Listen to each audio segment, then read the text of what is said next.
October 8, 1943, 6,000 feet above the Netherlands.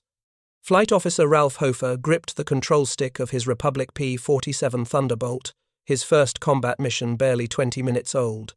The farm boy from Salem, Missouri had never fired his guns in anger before this moment.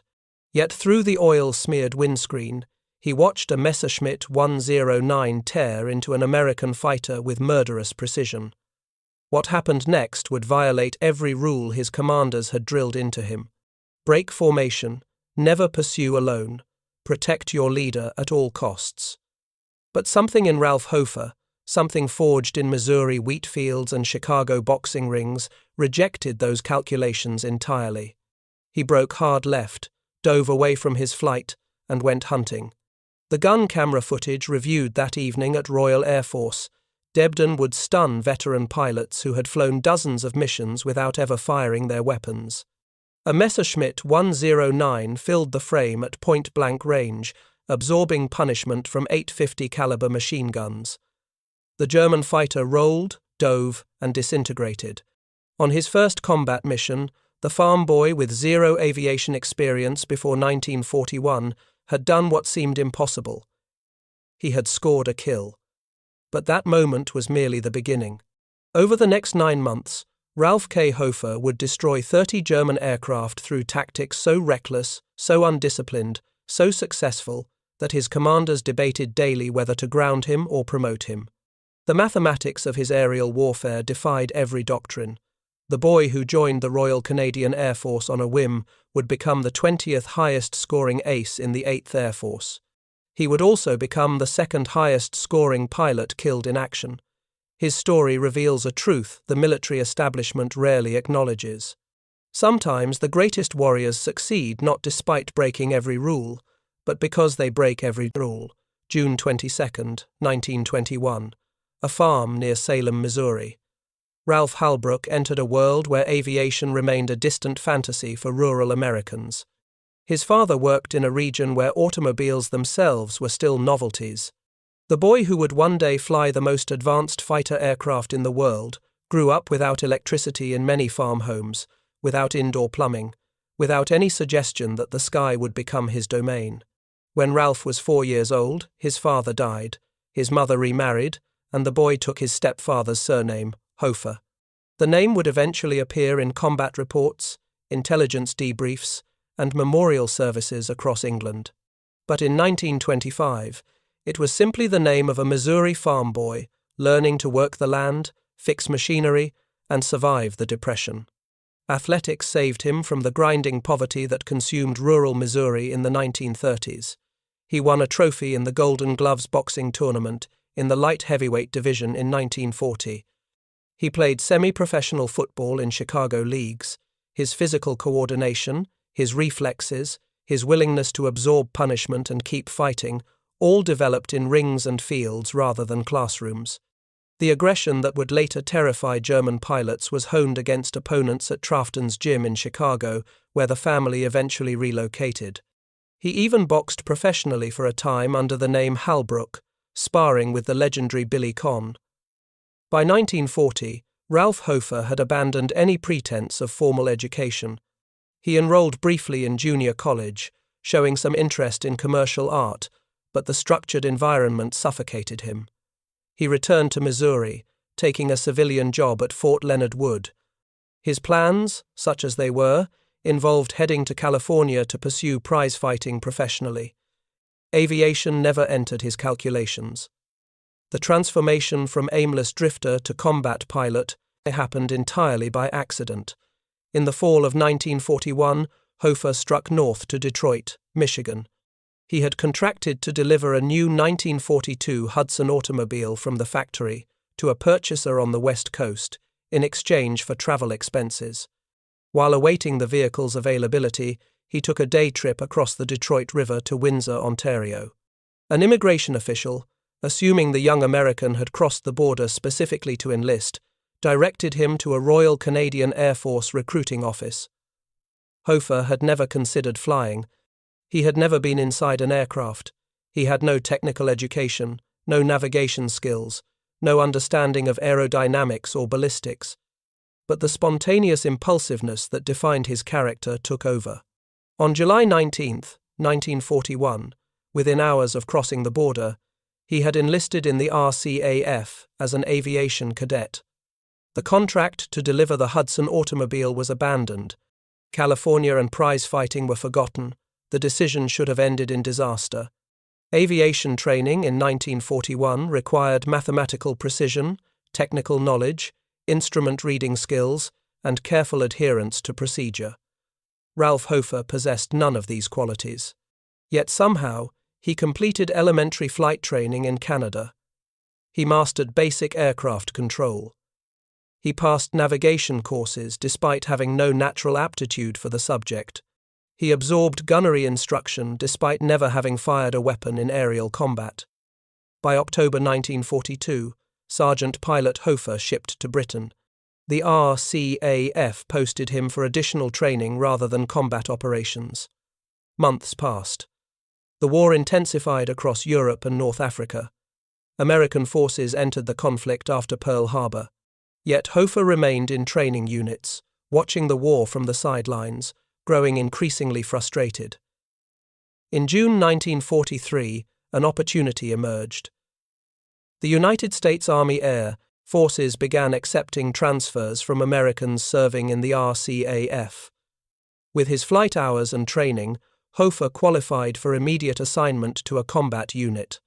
On June 11, 1943, the transfer changed his status from sergeant pilot to flight officer, a unique rank created for non-commissioned pilots. More importantly, it put him on the path to combat. But first came more training. The Army Air Forces required proficiency in the Republic P-47 Thunderbolt, a massive fighter aircraft weighing 5 tons empty, powered by an 18-cylinder radial engine producing 2,000 horsepower. The P-47 was not forgiving to careless pilots. Its weight and power demanded respect, precision, and skill. Hofer approached it with characteristic disregard for conventional wisdom. September 1943.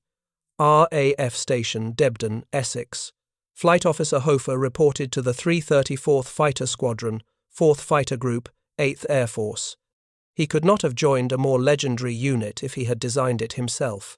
The 4th Fighter Group had been created on September 29, 1942 through the wholesale transfer of 3 RAF Eagle squadrons. These squadrons, numbered 71, 121 and 133, consisted entirely of American volunteers who had crossed into Canada to fight before the United States entered the war. The Eagles brought their own culture to the Army Air Forces. Independent by nature, aggressive to the point of recklessness, contemptuous of peacetime military discipline, they had made their reputations fighting in supermarine Spitfires over France and the Channel. Their transition to American command did nothing to diminish their rebellious spirit. The 4th Fighter Group became known as the most individualistic, most aggressive, most successful fighter unit in the 8th Air Force.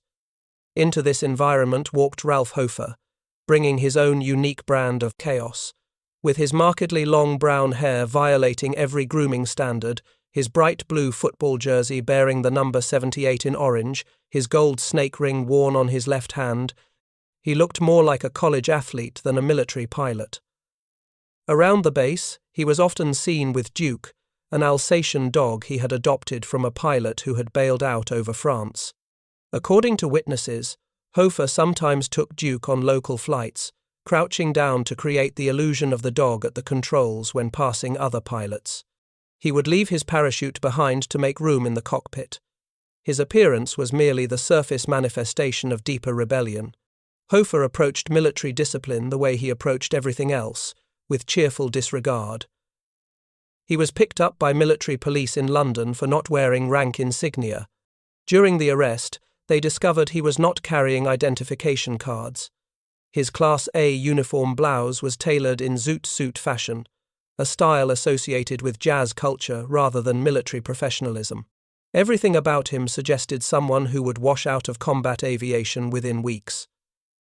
Then came October 8, 1943. The 4th Fighter Group scrambled to escort Boeing B-17 Flying Fortress bombers attacking targets in Bremen, Germany. Hofer flew as wingman to Captain James A. Clark, a veteran Eagle squadron pilot, in borrowed P-47C 416-413, marked QPG. His duty was simple: stay in formation, cover his leader, watch for enemy aircraft, do not engage unless absolutely necessary, do not break formation under any circumstances. Over the Netherlands, German fighters attacked. Messerschmitt 109s dove from above, forcing the American formation to break. Hofer's Thunderbolt flicked and spun down, coming out west of Zwolle. When he regained control, he found himself alone at low altitude, separated from his flight, lost over enemy territory on his first combat mission. The textbook response would have been to climb, orient himself using landmarks and sun position, and head west toward England at maximum speed. Hofer ignored the textbook entirely. At low level over the Dutch countryside, he spotted a Messerschmitt 109 chasing a P-47. Smoke poured from the American fighter as the German pilot pressed his attack. The P-47 turned right and dove from 1,000 feet, clearly doomed. Hofer reacted on instinct rather than training. He closed on the Messerschmitt at full throttle, accelerating to attack speed. The Messerschmitt 109 pilot, focused entirely on his victim, never saw the threat behind him. At 100 yards, Hofer opened fire. 850 caliber machine guns converged on the German fighter. Strikes and flashes erupted along the fuselage. Oil sprayed back, coating Hofer's windscreen. The Messerschmitt 109 rolled over and dove straight down. Hofer had to shove his control stick forward violently to avoid ramming the enemy aircraft. By the time he pulled out of the dive, oil completely obscured his forward vision. He headed west toward the coast at 300 feet, effectively blind. His adventure still was not over. A half-mile offshore, a small German patrol vessel opened fire. Hofer, with no clear forward vision and low on ammunition, took several short bursts at it before turning for England. He landed at Debden hours later, one of the last aircraft to return. Ground crew immediately noticed something unusual. The protective tape placed by armourers over clean gun muzzles was broken. The new pilot had fired his weapons on his first mission, a rare occurrence. When Hofer reported to his intelligence officer and related his story, veterans gathered to view the gun camera footage with deep skepticism. New pilots simply did not score kills on their first missions. The statistics were clear. Most pilots flew dozens of sorties before even seeing an enemy aircraft clearly enough to engage. The film began to roll. There on the screen, filling the frame at close range, was a Messerschmitt 109 absorbing devastating fire. Strikes walked up the fuselage. The canopy shattered. Pieces flew off the airframe. The aircraft rolled inverted and dove out of frame. The impossible had happened. The farm boy from Missouri had scored on his first combat mission by breaking every rule he had been taught. Over the next 4 months, Hofer flew regular missions without scoring additional victories. On February 6, 1944, he brought down another Messerschmitt 109 over France. Then his personal score began to climb with terrifying speed. Between his second victory and the end of May 1944, Hofer would destroy 28 more German aircraft. His tactics evolved in a direction that horrified his commanders, while producing undeniable results. March 18, 1944. The 4th Fighter Group escorted bombers attacking Munich. The unit had recently traded its P-47s for North American P-51 Mustangs, sleek, long-range fighters that would become the war's most iconic American aircraft. Hofer was assigned to fly No. 4 position in White Flight, 334th Squadron. No. 4 meant wingman to the wingman, the most junior position in a 4-ship element. His job was simple: stay in formation, do not engage independently. Over Bavaria, Hofer spotted a Messerschmitt 109 below the formation. Without radio call, without warning to his leader, he split from White Flight and dove. The Messerschmitt never knew what hit it. 50 caliber rounds tore through the fuselage. The German fighter crashed in a ball of fire. Hofer pulled up, looking for his flight. They were gone, far ahead, unaware they had lost their number 4. While climbing to rejoin, Hofer spotted another Messerschmitt 109. He gave chase.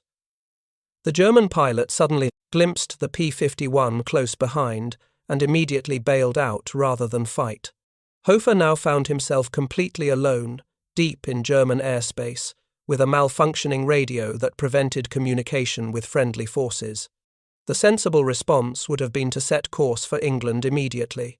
Instead, Hofer went looking for more targets. He spotted a German airfield and cruised the vicinity, hunting. He chased a third Messerschmitt 109 into clouds and lost it. Disappointed but undeterred, he decided to head for Munich, the original target area, hoping to find his flight. En route, he spotted 2 more Messerschmitts passing above and in front. Any tactical manual would have screamed at him to avoid engagement. 2 enemy fighters versus 1 American, deep in German territory, low on fuel, radio out. The odds were suicide. Hofer climbed after them at full throttle. As he did, his Mustang's propeller pitch control malfunctioned. The propeller blades suddenly lost their ability to bite the air efficiently. The engines screamed. Boost and revolutions per minute spiked to dangerous levels. The aircraft shuddered violently and began losing airspeed while the propeller windmilled uselessly. For the first time in the mission, survival calculations entered Hofer's mind. The Swiss border was relatively close. Switzerland maintained neutrality, interning both Allied and German aircrews who crossed its borders. Internment meant survival, though it also meant the war was over. Hofer put the Mustang into a shallow glide toward Switzerland. Once over Swiss territory, he went through bailout procedure. He jettisoned the canopy, preparing to exit the aircraft. At that moment, the propeller pitch control inexplicably corrected itself. The propeller blades bit air again. The engine smoothed. Flying speed returned. Hofer found himself in an open cockpit P-51 with the Swiss Alps below, his aircraft suddenly airworthy again. He made a quick calculation of remaining fuel. With luck, he might reach England. He averaged his fuel consumption against distance and decided to try. The canopyless P-51 flew north and west across German airspace at maximum cruise speed. Wind roared through the open cockpit. Cold at altitude bit through his flight suit. Hours passed. The English Channel appeared. The white cliffs materialized. Kent spread below. Hofer landed at Manston, the emergency field on the Kentish coast designated for damaged aircraft. When ground crew checked his fuel tanks, they found 6 gallons remaining. 6 gallons in a P-51 that burned 50 gallons per hour at cruise power. He had flown home on fumes, canopyless, after destroying 2 enemy fighters alone deep in Germany. The mission made Hofer an ace, 5 confirmed victories. He was still a flight officer, one of the lowest-ranking members of the 4th Fighter Group's air echelon. His commanders faced an impossible dilemma. His complete disregard for formation discipline and tactical doctrine endangered other pilots. His willingness to engage enemy aircraft alone against any odds violated fundamental fighter doctrine. Yet he kept coming back with kills. Gun camera footage proved every claim. Intelligence officers could not dispute the results. Through the spring of 1944, Hofer's score climbed. By the end of March, he had added a Focke-Wulf 190 to his victories.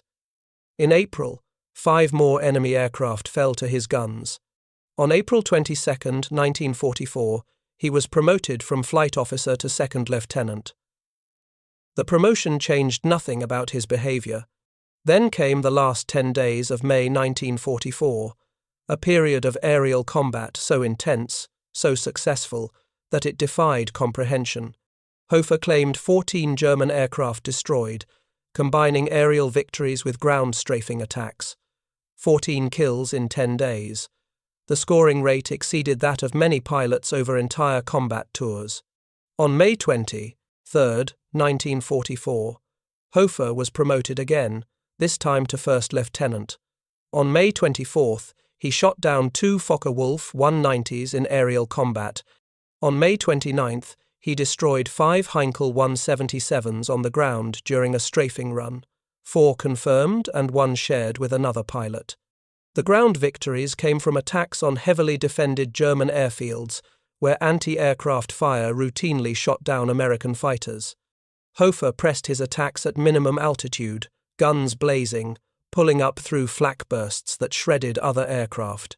On June 2, 1944, Hofer was designated flight commander of a flight in the 334th Squadron. He now held responsibility for leading other pilots. The most undisciplined pilot in the group was now supposed to maintain formation, integrity, and tactical coordination. He developed a reputation for radio indiscipline that matched his tactical recklessness. Where other pilots maintained radio silence or used brief tactical calls, Hofer filled the frequency with comments. His most famous radio transmission came during a mission over the Alps. While other pilots focused on navigation and threat assessment, Hofer keyed his microphone and said, "Gee, ain't the Alps pretty? June 6, 1944. D-Day. Allied forces stormed the Normandy beaches in the largest amphibious invasion in history. The 4th Fighter Group flew multiple sorties over the invasion area, protecting bombers and strafing German positions. On his second sortie that evening, Hofer's blue flight from 334 Squadron caught a German road convoy in Normandy and began strafing runs. They never saw the Luftwaffe fighters above them.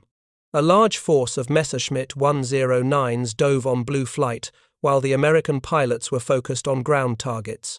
3 of the 4 P-51s were shot down in seconds. Only Hofer escaped.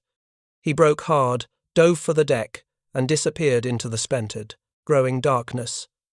Once again, his squadron lost pilots while their most undisciplined member survived. 5 days later, on June 11, 1944, small arms fire hit his P-51 over France. The aircraft became unflyable. Hofer made an emergency landing at a temporary Allied airstrip in the invasion beachhead. He walked away without injury. Later that day, he flew another aircraft back to Debden, bringing souvenirs, a German helmet and a copy of Mein Kampf. Late June 1944. The 4th Fighter Group prepared for Operation Frantic, the shuttle bombing mission that would take American heavy bombers from England to targets near Berlin and then on to Soviet bases in Ukraine. Colonel Don Blakesley, commanding the 4th Fighter Group, would lead 68 P-51s from the 4th and 352nd Fighter Groups as bomber escorts. Blakesley initially grounded Hofer for the mission. Hofer refused to be vaccinated in preparation for entry into Soviet territory. The vaccinations were mandatory.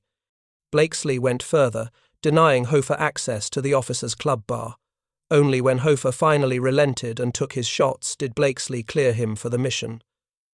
June 21, 1944, 07:28 hours. Colonel Blakesley led the shuttle escort up from Debden.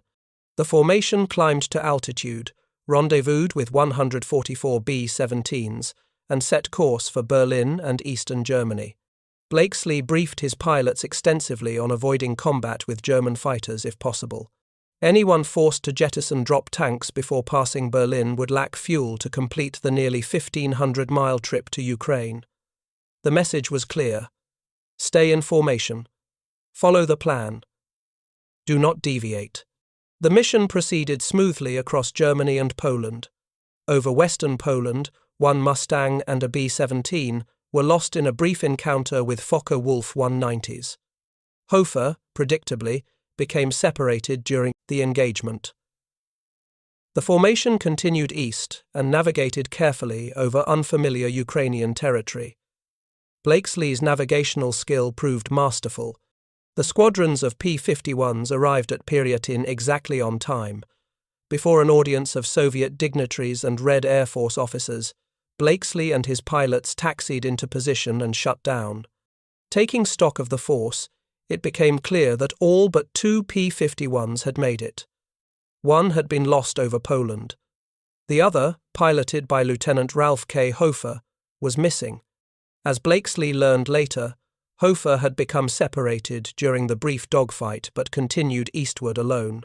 Navigation never being his strong suit, he made an unscheduled landing at a Red Air Force field at Kiev, well off course.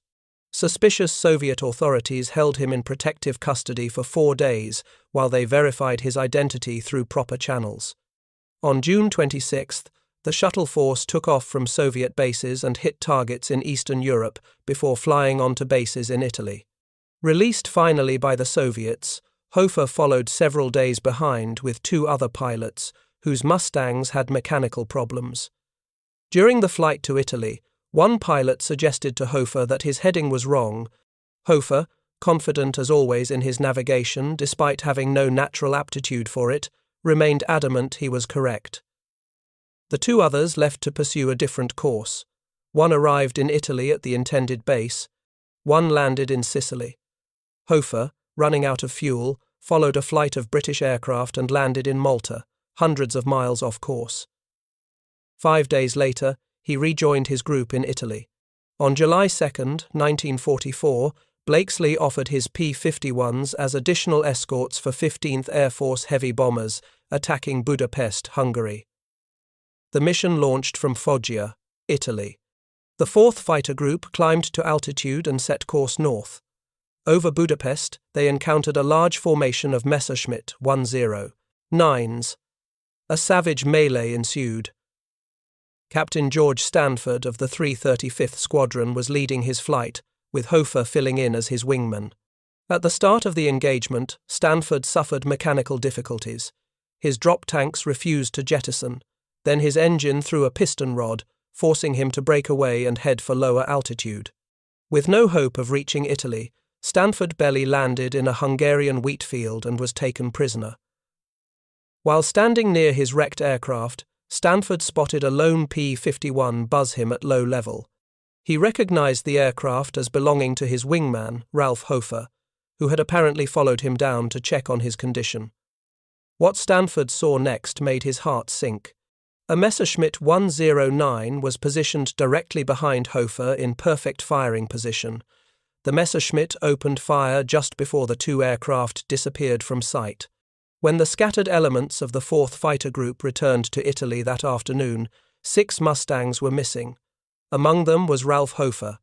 When he failed to turn up the following day, there was no alternative but to officially list Hofer as missing in action.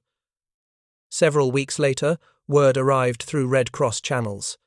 Hofer's body had been identified within the wreckage of his P-51 near Mostar, in what was then Yugoslavia, several hundred miles south of Budapest. The exact circumstances remained unclear for decades. The truth emerged slowly over 50 years. Stanford's account, which came to light in the 1990s, was the first break in the case. It confirmed that Hungarian pilot Ensign Leo Krzyzewski of the Messerschmitt 109-equipped 101 Puma Regiment claimed an American P-51 on July 2, 1944. Krzyzewski was killed on July 26, 1944, while attacking 15th Air Force bombers en route to Austria. The Hungarian pilot's claim matched Stanford's account, but it didn't explain why Hofer's body was recovered near Mostar, 300 miles from Budapest. The full story finally emerged in 2003 when aviation historian Troy White published his definitive biography. Through painstaking research in German and Yugoslav military records, White determined that Hofer was not downed by an enemy fighter pilot, but by ground fire over the German-operated Mostar Sud airfield. White's research suggests Hofer may have been attacked and possibly damaged by Krzyzewski, as Stanford witnessed. Whether Hofer was attempting an emergency landing at the German airfield or, in keeping with his character, intended to strafe it despite damage, remains unknown. What is certain from records of the flak unit stationed at Mostar Sud is that a P-51 was shot down at low level by 4 Battery, Flak Regiment 9, Legion Condor, and crashed into one of the airfield's anti-aircraft emplacements at 12:00, 4 hours on July 2, 1944. The crash killed 2 members of the gun crew and injured 1 other. The body of the American pilot was subsequently identified as First Lieutenant Ralph K. Hofer, 334th Fighter Squadron, 4th Fighter Group, USAAF. He was flying borrowed P-51 B-436746, marked QPX. He was 23 years old, having turned 23 just 10 days before his death. He had flown 74 combat missions. He had destroyed 30 German aircraft, 15 in aerial combat, and 15 through ground strafing. He had earned the Distinguished Flying Cross with 3 oak leaf clusters and the Air Medal with 3 oak leaf clusters. He had also been awarded the Purple Heart and the European African Middle Eastern Campaign Medal with 3 bronze stars. Hofer is buried at Jefferson Barracks National Cemetery in St. Louis, Missouri, in Section 79, sites 254 to 256. The grave is a mass burial containing other unidentified American servicemen whose remains could not be separated. He was the 20th highest-scoring ace in the 8th Air Force. He was the 2nd highest-scoring 8th Air Force pilot killed in action. What the statistics cannot capture is the psychological impact of pilots like Hofer on German aircrews. By spring 1944, the Luftwaffe was bleeding experienced pilots at unsustainable rates. American fighter escorts appeared over German airspace in overwhelming numbers. German fighter pilots faced impossible odds. Knowing that American pilots would engage aggressively at any opportunity, then there were pilots like Hofer who did not simply escort bombers or respond to threats. They hunted. They broke formation to pursue single enemy aircraft deep into German territory. They strafed airfields defended by flak batteries. To German pilots trained in rigid formations and careful tactical coordination, such behavior appeared insane. What the Germans failed to understand was that pilots like Hofer were not following American tactical doctrine. They were rejecting it entirely. The doctrine emphasized formation integrity, mutual support, coordinated attacks, and risk management. Hofer's approach emphasized individual aggression, opportunistic engagement, acceptance of extreme risk, and complete disregard for coordination. The 4th Fighter Group produced more aces than any other fighter group in the 8th Air Force. 81 pilots achieved ace status with 5 or more confirmed victories. Their combined total exceeded 1,000 German aircraft destroyed. Within this elite community of fighter pilots, Hofer stood out as the most individualistic, most aggressive, most undisciplined member. Colonel Don Blakesley, who commanded the 4th Fighter Group and flew 490 missions himself without being shot down, had mixed feelings about Hofer. Blakesley valued aggression and results. He despised sloppiness and indiscipline. Hofer delivered the results while embodying everything Blakesley opposed about military chaos. Their relationship was contentious. Blakesley grounded Hofer multiple times. He denied him privileges. Yet he kept clearing Hofer for combat missions, because the young pilot kept delivering victories. Major James Goodson, another 4th Fighter Group ace who scored 15 air and 15 ground victories, wrote extensively about Hofer in his memoir, Tumult in the Clouds. Goodson described Hofer with fondness mixed with exasperation. The passage recounting the scene at Debden when Hofer failed to return from the Budapest mission reportedly moved readers to tears. The contrast between Hofer and methodical successful aces is instructive. Captain Walker Bud Mahurin, who scored 19.75 victories in Europe, flew with careful discipline. He maintained formation integrity. He coordinated with wingmen. He managed fuel carefully. His success came from systematic application of tactical principles. Mahurin survived the war, returned to combat in Korea, was shot down and captured, survived prison camp, and retired as a colonel. Major George Preddy, the 8th Air Force's highest-scoring ace with 26.83 victories, combined aggression with tactical precision. He led flights effectively. He protected bombers while hunting enemy fighters. He managed risk while accepting danger. Preddy was killed in December 1944 when American anti-aircraft gunners mistakenly shot down his P-51 during a low-level chase of German fighters. Ralph Hofer represented the opposite extreme. He ignored formation discipline entirely. He separated from flights intentionally to hunt alone. He engaged at any odds without calculation. He pressed attacks when survival dictated escape. His tactics should have gotten him killed in his first months of combat. Instead, he survived 9 months, scored 30 victories, and became a legend. The question that historians debate is whether Hofer succeeded because of his tactics or despite them. Maximum aggression, unpredictability, and willingness to take extreme risks created opportunities that cautious pilots missed. When Hofer broke formation to chase enemy aircraft, German pilots were not expecting a lone American fighter. When he pressed attacks at close ranges, enemy pilots panicked rather than fought effectively. The other argument suggests that Hofer succeeded through luck and natural skill, despite tactics that repeatedly put him at maximum risk. His situational awareness kept him alive when alone and outnumbered. His gunnery skill let him kill quickly before counterattacks developed. His aircraft handling let him escape situations that trapped other pilots. The truth likely combines both factors. Hofer's natural aggression and skill created opportunities. His luck let him survive long enough to exploit them. His tactics maximized short-term success while guaranteeing eventual death. He was always going to die in combat. The only question was how many enemy aircraft he would destroy first. For his squadron mates, Hofer's death carried complex emotions.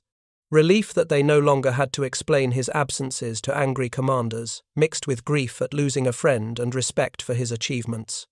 The young pilot who wore football jerseys and snake rings, who flew with his dog Duke on local flights, who commented on alpine scenery during combat missions, was gone. American war correspondents had lionized Hofer in the months before his death. Virginia Irwin's extensive profile for the St. Louis Post-Dispatch in June 1944 captured his personality in detail. She described a young man uncomfortable with hero worship, but aware of his own success. When she asked about being celebrated for liberating conquered peoples, Hofer replied he would go beet red from embarrassment. When asked about his success as a fighter pilot, he called it just one of those things. After his death, tributes appeared in newspapers across Missouri. The local boy who had drifted through Depression-era jobs, who joined the Canadian Air Force on a whim, who flew 74 combat missions while violating every rule, became a symbol of American fighting spirit. In the decades after the war, Hofer's legend grew. Aviation historians researching 4th Fighter Group records found his story repeatedly. His gun camera footage survived in archives. His after-action reports revealed a pilot who engaged enemy aircraft with shocking frequency. His personnel file documented constant disciplinary issues alongside exceptional combat results. He became a case study in the tension between military discipline and combat effectiveness. Modern fighter pilots studying historical aces inevitably encounter Hofer. His story generates debate in every fighter squadron-ready room where it is discussed. Some pilots see him as an inspiration, proof that aggression and individual initiative can overcome doctrine. Others see him as a cautionary tale, a skilled pilot whose indiscipline ensured early death. Both interpretations are valid. The broader lesson of Hofer's story concerns the nature of warfare itself. Military organizations exist to coordinate large-scale violence through systematic application of doctrine. Success depends on coordination, mutual support, and adherence to plans. But warfare also rewards individual initiative, aggression, and willingness to exploit fleeting opportunities. Ralph Hofer existed at the extreme edge of tolerable individualism. His commanders let him operate because he produced results. Had he flown in a unit with less aggressive traditions, he would have been grounded permanently. The 4th Fighter Group provided exactly the right environment for Hofer to thrive.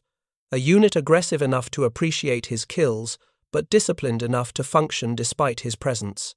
The 30 victories he scored came at a cost beyond his own death. Other pilots died covering for his absences. Formations weakened when he broke away. Missions became more dangerous. His commanders spent hours managing the chaos he created. From a purely mathematical perspective, each German aircraft destroyed represented one less threat to American bombers. By mid-1944, Germany could not replace losses in either aircraft or trained pilots. Every kill mattered. From a systemic perspective, if every pilot in the 4th Fighter Group had operated like Hofer, the unit would have ceased to function. Formation escorts would have disintegrated. Bombers would have gone unprotected. casualties would have soared. The success of aggressive individual pilots depended on the majority of pilots flying disciplined formations. Hofer was effective because he was exceptional. The 4th Fighter Group's approach was pragmatic. They tolerated Hofer's indiscipline because he produced results while containing the damage his behavior caused. They grounded him temporarily when his actions endangered others too directly. They promoted him reluctantly when his successes demanded recognition. They never resolved the fundamental tension between his value and his chaos. They managed it until he died. Modern military organizations face similar challenges with exceptional performers who cannot or will not conform. Special operations forces partially solve this problem by creating units where aggressive individualism is expected rather than tolerated. Fighter squadrons lack that luxury. They must maintain discipline while exploiting individual talent. On July 2, 1944, a farm boy from Missouri who should never have been a pilot, who joined the Air Force on a whim, who flew 74 combat missions while breaking every rule, who destroyed 30 German aircraft through sheer aggression, flew into anti-aircraft fire at a Yugoslav airfield and died. He was 23 years old. He left behind a mother in Colorado, friends Debden, a dog named Duke, and a reputation that would perplex military historians for 70 years. The 4th Fighter Group continued operations through the end of the war in May 1945. By war's end, they had destroyed over 1,000 German aircraft in aerial combat and ground strafing. 81 pilots achieved ace status.